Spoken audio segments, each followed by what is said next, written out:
अच्छा जी, लास्ट हमने जो सेशन है उसमें हमने डिस्कस किया था जो इन्वेंट्री की बेसिक्स कि उसके कंपोनेंट्स क्या क्या हैं। उसके ऊपर हमने 3 कंपोनेंट्स की हमने बात की थी कि इन्वेंट्रीज की जो है वो कॉस्ट ऑफ परचेज क्या है, और what makes up the value of the inventory that we present on the face of the balance sheet. तो हमने उसमें डिस्कस किया था कि there are basically 3 components. One is the cost of purchase, one is the cost of conversion, and the last one was the other cost. फिर हमने ये देखा था कि कौन कौन सी कॉस्ट शामिल नहीं करनी है और थिंग्स लाइक दैट। पीरियोडिक और परपेचुअल इन्वेंट्री सिस्टम पे भी बात की थी। This is something which is not directly linked to your cost accounting syllabus, but you know ज़रूरत बहरहाल इसकी आपको है ही, और you must have gone through all these you know uh, all these entries, or most of the entries in your cost accounting syllabus as well.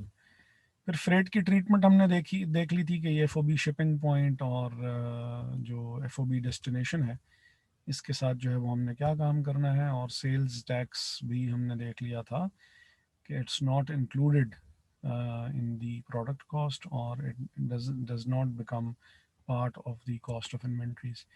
फिर हमने EOQ model पे बात की, हमने इन्वेंट्री लेवल्स पे बात की कि ये क्या होते हैं, जस्ट इन टाइम पे बात की थी हमने, और अब हम आज जो है वो बात करेंगे, ये बाकी तो हमने कर लिया, नेट रियलाइजेबल वैल्यू, और फिर कुछ questions I don't exactly remember कि हमने उसके ऊपर बात की थी या नहीं की थी, लेकिन आज जो हमने बात करनी है वो इन्वेंट्री वैल्यूएशन मेथड्स पे बात करनी है इस वाले सेशन में, कि इन्वेंट्री वैल्यूएशन मेथड्स में जो है वो क्या क्या चीज़ें आती हैं। तो एक तो इसमें स्पेसिफिक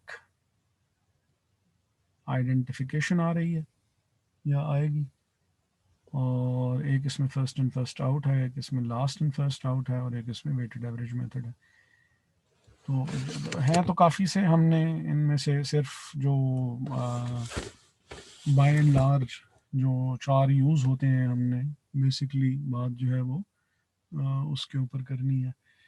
तो जो स्पेसिफिक आइडेंटिफिकेशन है मेथड, इसमें it concentrates on physically linking the particular items sold with the cost of goods sold that is reported.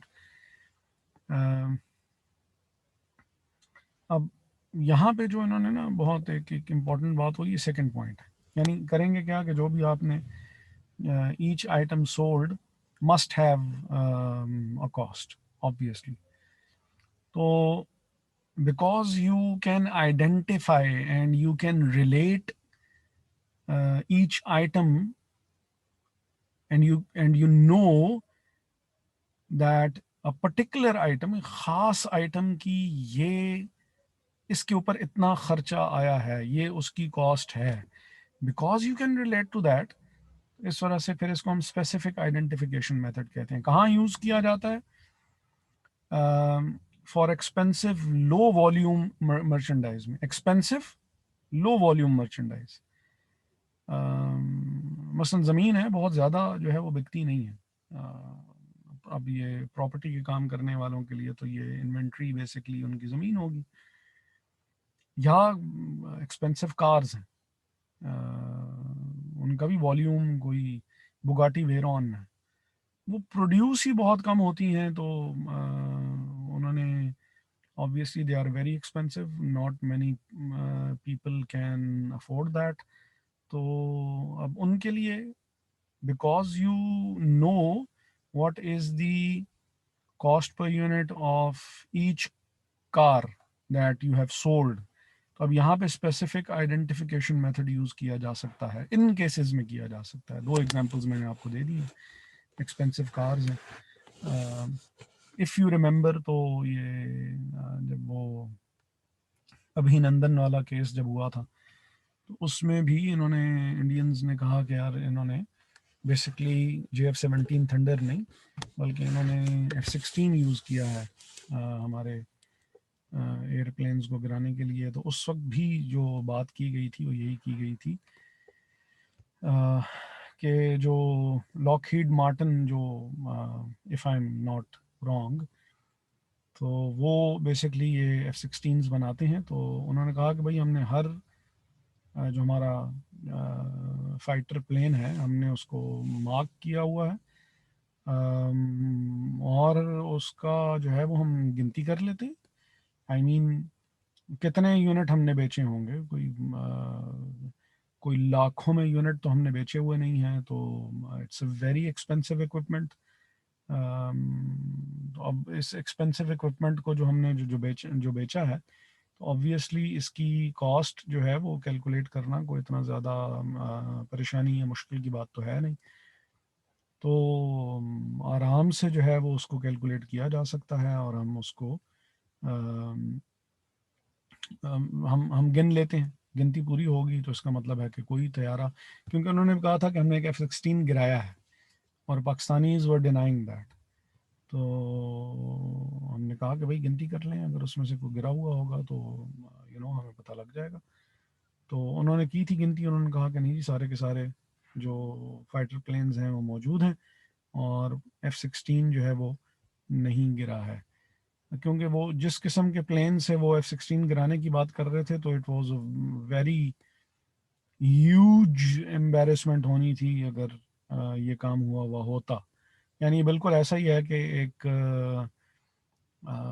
Mehran जो है वो BMW को रेस में हरा दे, तो it would B embarrassing for the BMW। तो उन्होंने कहा कि नहीं यार ऐसी बात नहीं है, कैसी बातें करते हो।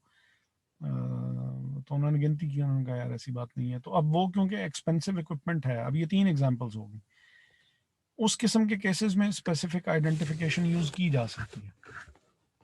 ठीक है, तो अब वो फिर बाकी उन्होंने कहा कि यार ये इकोनॉमिकली फिजिबल भी कैसे होगा। ऑब्वियसली हर उसका एक बार कोड होता है और उसका एक नंबर होता है। सिंपली आप वो बार कोड पे आप स्कैनर फेरेंगे, पता लग जाएगा कि यार इसके ऊपर कितनी कॉस्ट आई हुई है। Then second method which you people must have discussed in your accounting 2 subject, I guess, is the FIFO method or the first in first out. It is very much simple. It is very much alike, um, and it is very much, um, you know,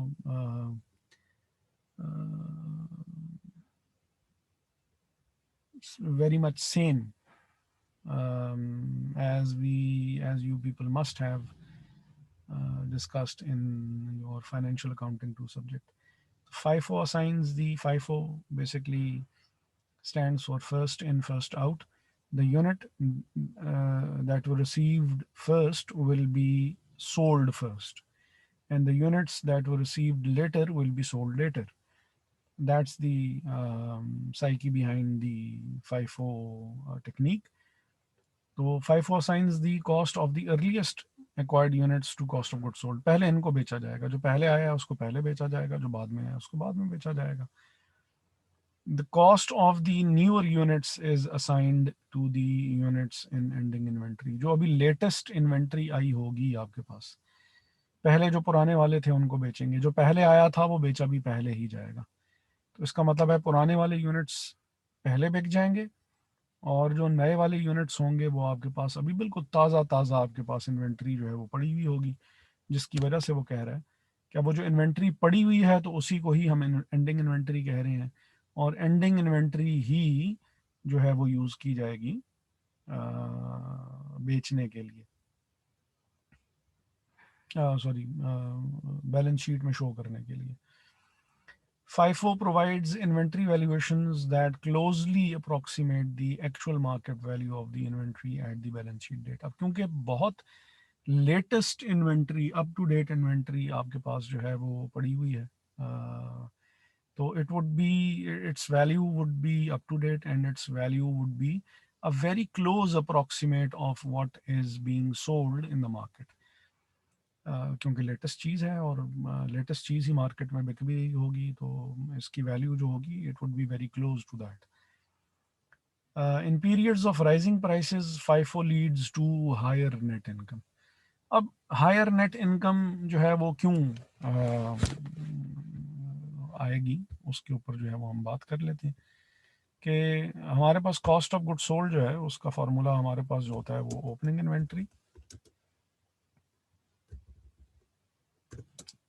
inventory, इसमें हम add कर लिया करते हैं purchases,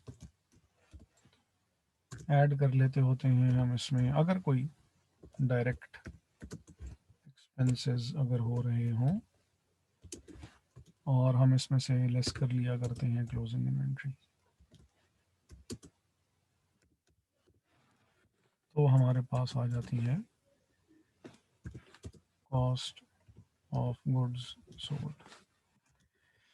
अब अगर closing inventory की value जो है वो होगी ज़्यादा, अभी क्लोजिंग इन्वेंट्री की वैल्यू ज़्यादा क्यों होगी? क्लोजिंग इन्वेंट्री की वैल्यू इस वजह से ज़्यादा होगी क्योंकि क्लोजिंग इन्वेंट्री जो है वो it is based on, closing inventory is closing inventory is based on some units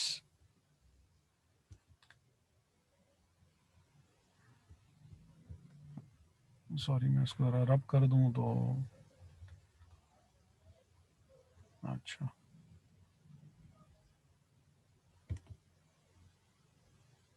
यार क्या बकवास है.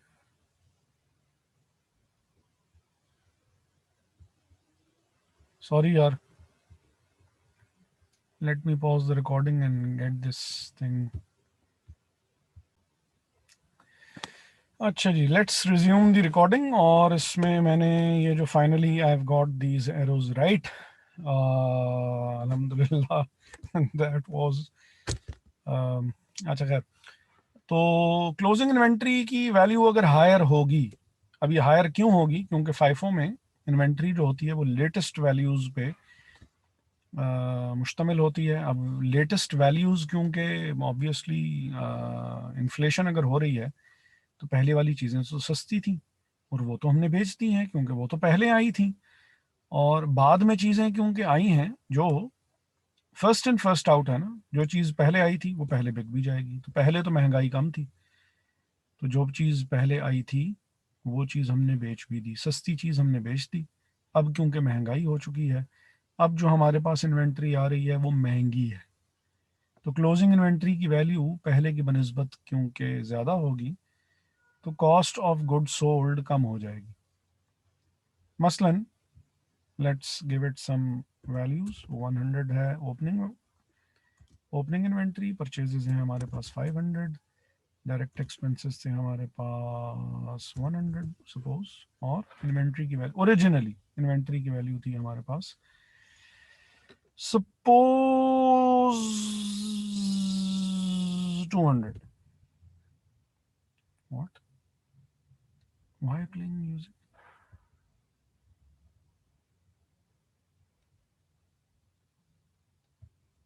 Okay, suppose 200. अब ये 200 जब माइनस होंगे तो 700 में से 200 माइनस हुए तो ये हो गई वैल्यू 500. सपोज के these are the original values, ये होनी चाहिए थी, लेकिन बाकी सारी चीजें तो वही रही, बाकी सारी चीजें तो वही रही. ये 500 ही रहा, सपोज ये 100 ही है. इन्वेंट्री की वैल्यू हम बढ़ा देते हैं, क्लोजिंग इन्वेंट्री की वैल्यू, और सपोज मेक इट 300. तो जब 300 माइनस होगा आउट ऑफ 700 तो रिजल्टिंग वैल्यू क्या आ जाएगी हमारे पास? 400 आ जाएगी. ठीक है जी. तो ये सिचुएशन होती है अगर आपकी क्लोजिंग इन्वेंट्री की वैल्यू ज़्यादा हो तो कॉस्ट ऑफ गुड सोल्ड की वैल्यू आपकी कम आया करती है। और ऐसा क्यों होता है? ऐसा इस वजह से होता है क्योंकि कॉस्ट ऑफ गुड सोल्ड जो है, ज़्यादा अमाउंट माइनस होगी, 200 के बजाय 300 माइनस कर देंगे तो कॉस्ट ऑफ गुड सोल्ड 500 के बजाय 400 रह जाएगी। और अगर कॉस्ट कम होगी तो प्रॉफिट ऑब्वियसली ज़्यादा होगा। इसके लिए तो फिगर्स लिखने की ज़रूरत नहीं है कि अगर तो कॉस्ट ज़्यादा होगी तो प्रॉफिट हमारा ऑब्वियसली कम हो जाएगा। ये सिचुएशन होगी अगर इन्फ्लेशनरी ट्रेंड हो in periods of rising prices. Means जब भी इन्फ्लेशन होगी तो फाइफो की वजह से नेट प्रॉफिट ज़्यादा आएगा। नेट प्रॉफिट ज़्यादा क्यों आएगा? क्योंकि क्लोजिंग इन्वेंट्री की वैल्यू बढ़ जानी है, कॉस्ट ऑफ गुड सोल्ड उसकी वजह से कम हो जाएगी और प्रॉफिट उसकी वजह से बढ़ जाएगा पहले की बनिस्बत।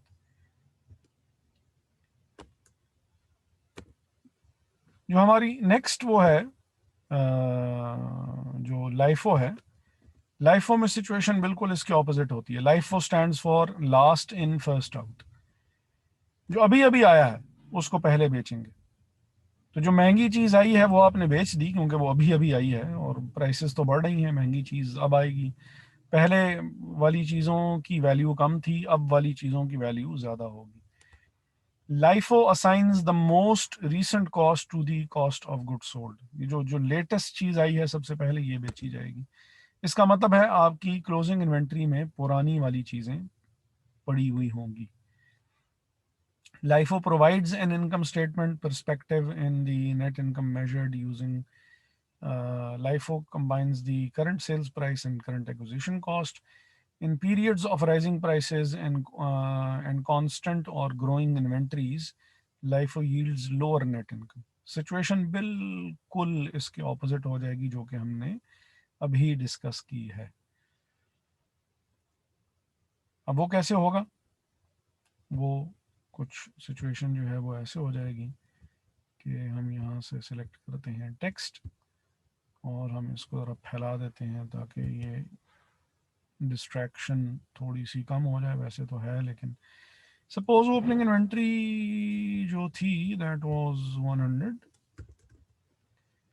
सपोज 500 ही रही जो परचेजेस हैं, सपोज 100 ही रहे और सपोज 200 होने चाहिए थे लेकिन हम लाइफो की वजह से, क्योंकि हमारे पास आउटडेटेड इन्वेंट्री पड़ी हुई है, पुरानी इन्वेंट्री पड़ी हुई है, तो ये वैल्यू भी हम 200 के बजाय 100 कर देते हैं।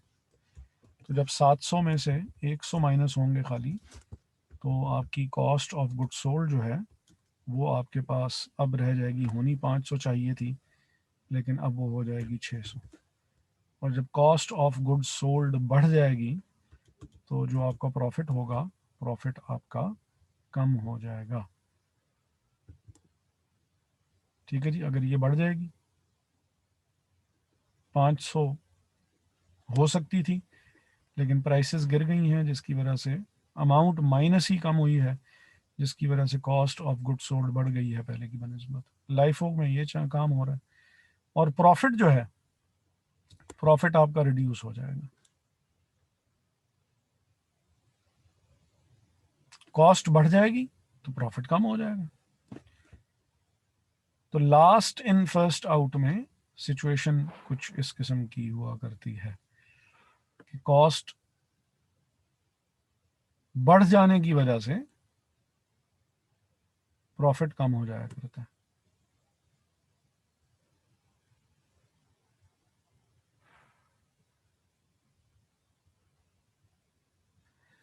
Financial reporting point of view से लाइफो अलाउड नहीं है। Cost accounting point of view से जो है वो लाइफो यूज करें, फाइफो यूज करें या स्पेसिफिक आइडेंटिफिकेशन करें या इट डजेंट मैटर। ठीक है, जो मर्जी कर लें कॉस्ट अकाउंटिंग के हिसाब से।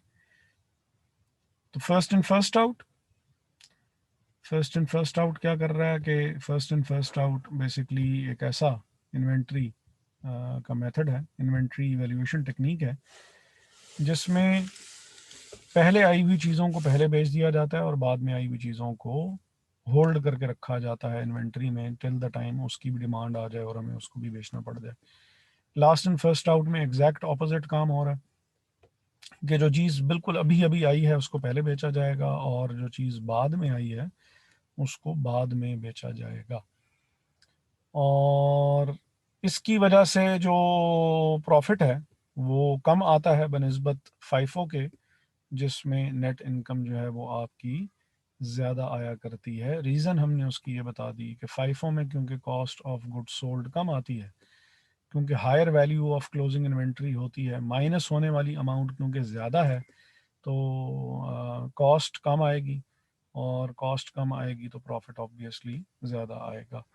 और इस केस में क्योंकि क्लोजिंग इन्वेंट्री की वैल्यू कम हुआ करती है, तो माइनस होने वाली चीज़ क्योंकि कम है, तो इस वजह से कॉस्ट ऑफ गुड्स सोल्ड ज़्यादा होगी और प्रॉफिट जो होगा वो आपका कम आएगा।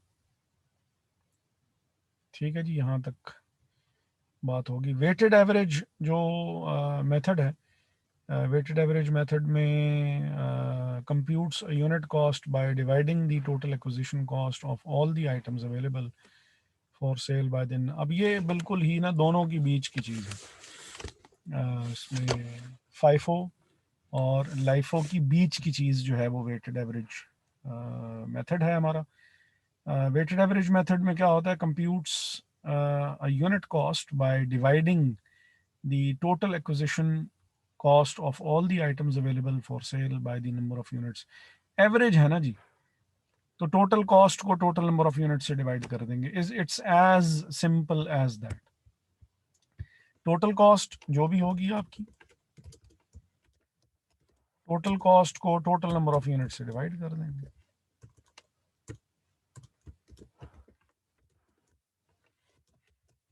It's as simple as that. ठीक है जी। तो ये the weighted average method produces gross profit somewhere between that obtained under FIFO and LIFO।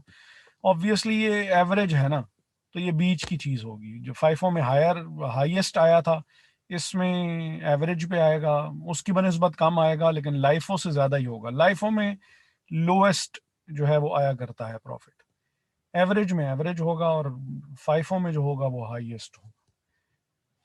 ये जो अभी हमने चीज़ें डिस्कस नहीं की थी अभी थोड़ी देर पहले, तो उसके हिसाब से दी फाइफो एज दी, कहाँ गया यार, हायर नेट इनकम। इसमें हायर हाईएस्ट होगी, इसमें लोएस्ट होगी, और एवरेज में एवरेज होगी, बीच में होगी। और इसमें यूनिट कॉस्ट कैसे कैलकुलेट की जाती है, यूनिट कॉस्ट जो है वो हर रिसीट पे, जब भी आप नंबर ऑफ यूनिट्स रिसीव करेंगे, हर बैच जो कि आपने रिसीव करना होगा।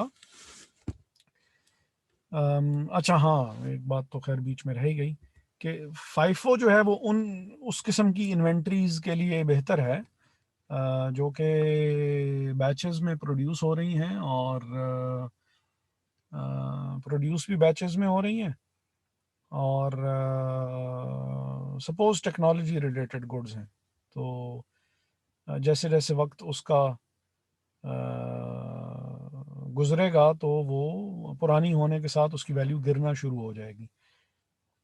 तो ऐसी जगहों पे फाइफो यूज़ करना बेहतर होता है कि इससे पहले कि पुरानी वाली चीज़ की वैल्यू गिरे, जो चीज़ पहले आई थी उसको पहले निकाल दो, ताकि उसकी वैल्यू गिरने से पहले पहले वो बिक जाए।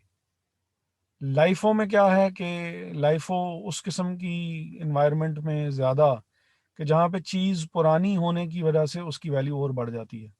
पुराना चावल जो है, चावल जितना पुराना होगा उसकी वैल्यू उतनी बढ़ जाएगी। कुछ चीज़ ऐसी चीज़ की, इटली में चीज़ बनती है, मुझे उसका एग्जैक्ट नाम अब फ़िलहाल याद नहीं आ रहा, लेकिन वो बाकायदा तौर पे पुरानी की जाती है, और उस पे कुछ जो फंगस है वो कुछ उसके ऊपर कोई ख़ास किस्म का कोई रिएक्शन होता है। अब मैंने वो वीडियो देखी थी, मुझे याद नहीं आ रही, खैर उसकी वजह से उसमें ख़ास टेस्ट आता है जो, और उस टेस्ट की वजह से ही जो है वो उसकी वैल्यू बनती होती है। अब एग्जाम्पल तो अच्छी नहीं है, लेकिन वाइन जो है, जितनी पुरानी होगी वो पुराने होने के साथ साथ उसका टेस्ट जो है वो चेंज होता रहता है, और वो जितनी पुरानी होगी उतने उसका, तो इस किस्म के जो गुड्स हैं वहाँ पे LIFO is a better choice, क्योंकि नई वाली चीज़ बेच दी जाए, जितनी चीज़ पुरानी होती जाएगी उतनी उसकी वैल्यू में इजाफा उसकी उसकी सेल प्राइस जो है वो आपको ज़्यादा अच्छी मिलेगी। वैल्यू तो उसकी जो वैल्यू थी वो वही है, उसकी जो सेलिंग प्राइस है वो उसकी बढ़ती जाएगी, पुराना चावल जितना होगा वो उतना महंगा बिकेगा। तो इस किस्म की जगहों पे LIFO could be a better choice. और weighted average cost, weighted average method उन इन्वायरमेंट्स में यूज़ किया जाता है जिसमें बैचेस में यूनिट्स प्रोड्यूस हो रहे हों और वो आइडेंटिकल हों, और उसमें just like the process costing, कि उसमें बैचेस में चीज़ प्रोड्यूस हो रही है और एक ही तरह की है, आइडेंटिकल प्रोडक्ट है, तो आइडेंटिकल प्रोडक्ट के केस में जब हम उसको वो करेंगे बेचेंगे तो ज़्यादा उसकी यानी उसकी वैल्यू में ना कोई ख़ास फ़र्क जो है वो नहीं आ रहा है, और एक ही किस्म की चीज़ है, तो टोटल कॉस्ट को टोटल नंबर ऑफ़ यूनिट से डिवाइड करके और उसकी cost per unit easily calculate की जा सकती है। तो ऐसी इन्वायरमेंट में जो वेटेड एवरेज मेथड है, ये एवरेज कॉस्टिंग जो है वो ज़्यादा बेहतर चॉइस है। अब ये उन्होंने एक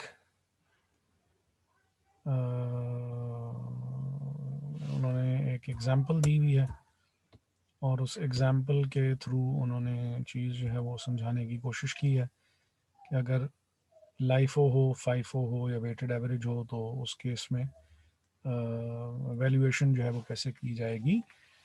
Assume a vendor of soft drinks starts out the week with no inventory. Opening stock जो था वो उनका कोई भी नहीं था। कहने का मकसद ये है, he buys and sells cola as follows: buys one can on Monday for 30 cents, buys one can on Tuesday for 40 cents, buys one can on Wednesday for 56 cents, और sells one can on Thursday for 90 cents। अब उन्होंने हमें जो है वो एक तो यहाँ से अगर आप देखें तो देखते साथ भी पता लग रहा है प्राइसेस राइज कर रही हैं, 30 से 40 हुई, 40 से 56 हो गई, 56 से जो है वो बात 90 के ऊपर जो है वो चली गई। ओह सॉरी, 90 तो सेलिंग प्राइस है, 30 से बात 56 पे चली गई। अब मंडे, ट्यूसडे और वेनसडे को उसने चीज़ें परचेज की, और थर्सडे को उसने उनमें से एक चीज़ जो है वो बेच दी है। अब अगर फाइफो हो रहा हो तो सिचुएशन क्या होगी।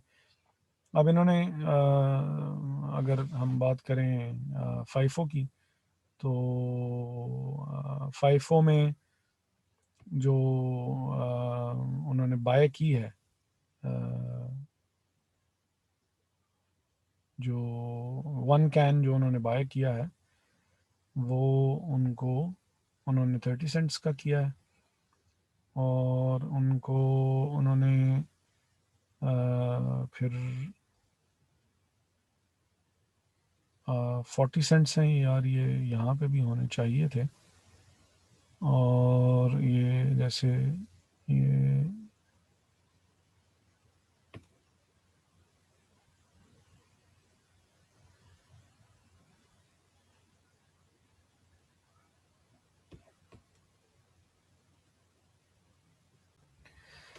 अच्छा, वो बेसिकली इन्होंने किया हुआ यूं है कि स्पेसिफिक आइडेंटिफिकेशन में तो ये है ना कि 90 का उन्होंने यूनिट सेल किया है, ठीक है। अगर तो ये 90 का यूनिट वो वाला सेल किया था जिसकी कीमत 30 थी, तो प्रॉफिट 60 हो जाएगा।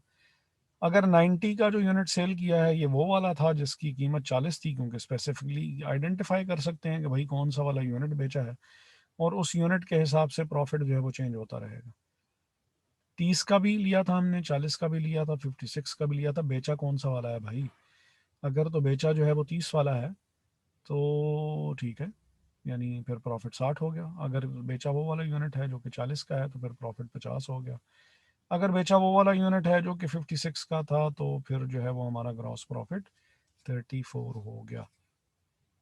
ये तो सिचुएशन हो गई अगर स्पेसिफिक आइडेंटिफिकेशन वाला हिसाब किताब जो है वो हो। अगर हम फाइफो देख लें तो फाइफो में ही है कि जो सबसे अर्लीस्ट यूनिट होता है, first in will be first out. तो 90 का यूनिट हमने बेचा, 30 का हमने लिया था, तो एंडिंग इन्वेंट्री में फिर इसका मतलब है 40 वाला यूनिट भी पड़ा हुआ होगा और 50 वाला यूनिट भी पड़ा हुआ होगा, 56 वाला सॉरी। तो ये 96 इसकी क्लोजिंग इन्वेंट्री की कॉस्ट आ जाएगी।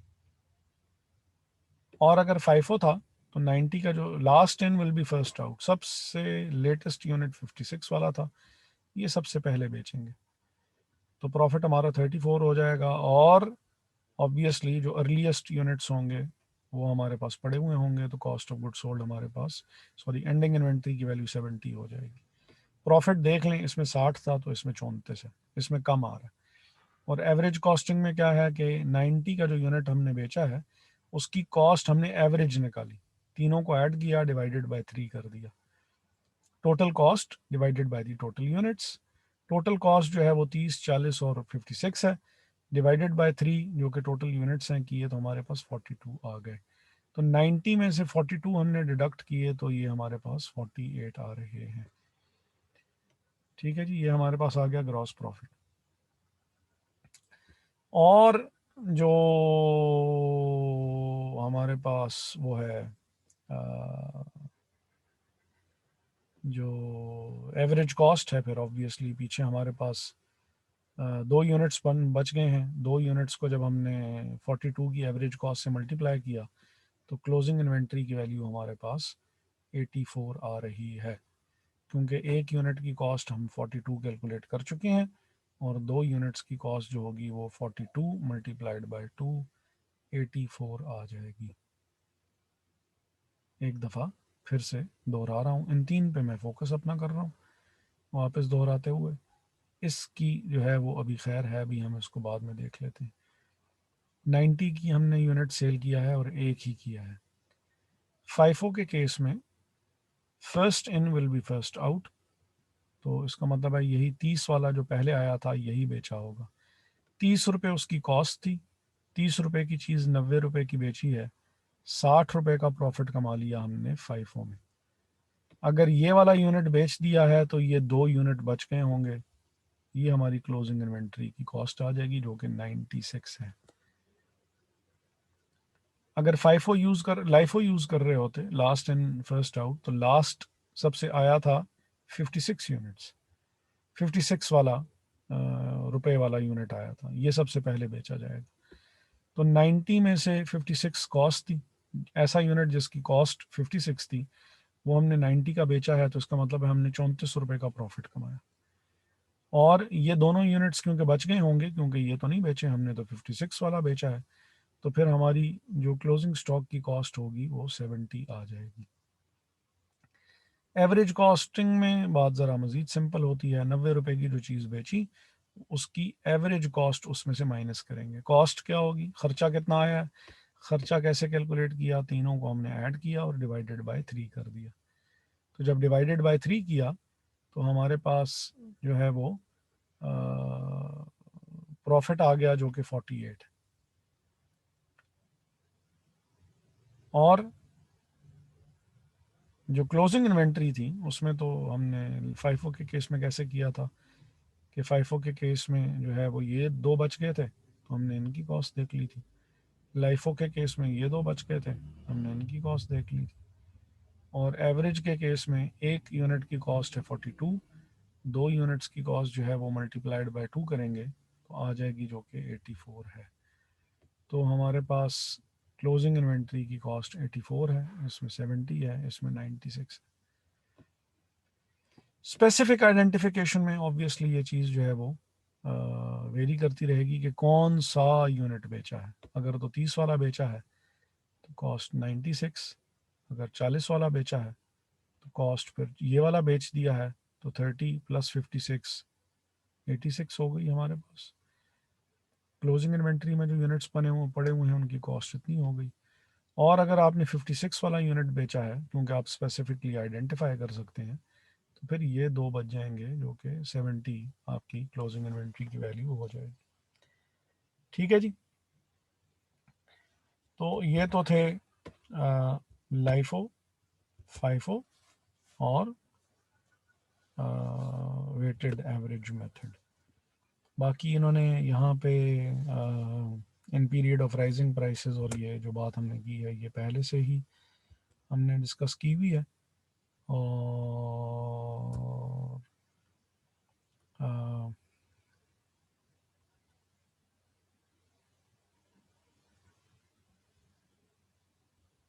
ये लाइफुल ईयर्स आपने नहीं देखना, ठीक है, ये हमारे यहाँ पे एप्लीकेबल है ही नहीं, और इसके क्वेश्चंस वगैरह भी नहीं होंगे, तो you don't have to look into that. और लाइफ लिक्विडेशन भी देखने की ज़रूरत नहीं है। लोअर ऑफ कॉस्ट और मार्केट वैल्यू रूल जो है वो इफ़ेक्ट्स ऑफ इन्वेंट्री एरर्स वगैरह जो हैं वो रिलेटेड हैं, और ये जो इन्वेंट्री श्रिंकेज है इसके अलावा जो चीज़ें हैं they are more related to the financial accounting than they are related to the cost accounting। Basic जो इंट्रोडक्शन था वो एक सेशन नंबर 1 जो मैंने आप लोगों के साथ भी जो है वो शेयर किया है, और एक ये सेशन, ये दोनों इंट्रोडक्शन है of how inventory is recorded by using the following techniques. बाकी जो डिटेल्ड इसके ऊपर बात होगी वो फिर क्वेश्चंस भी देखेंगे तो उसमें भी आपको काफ़ी चीज़ें समझ में आ जाएंगी, ठीक है जी। और इसमें जो जो मसले मसाइल होंगे वो भी फिर हम साथ साथ डिस्कस कर लेंगे।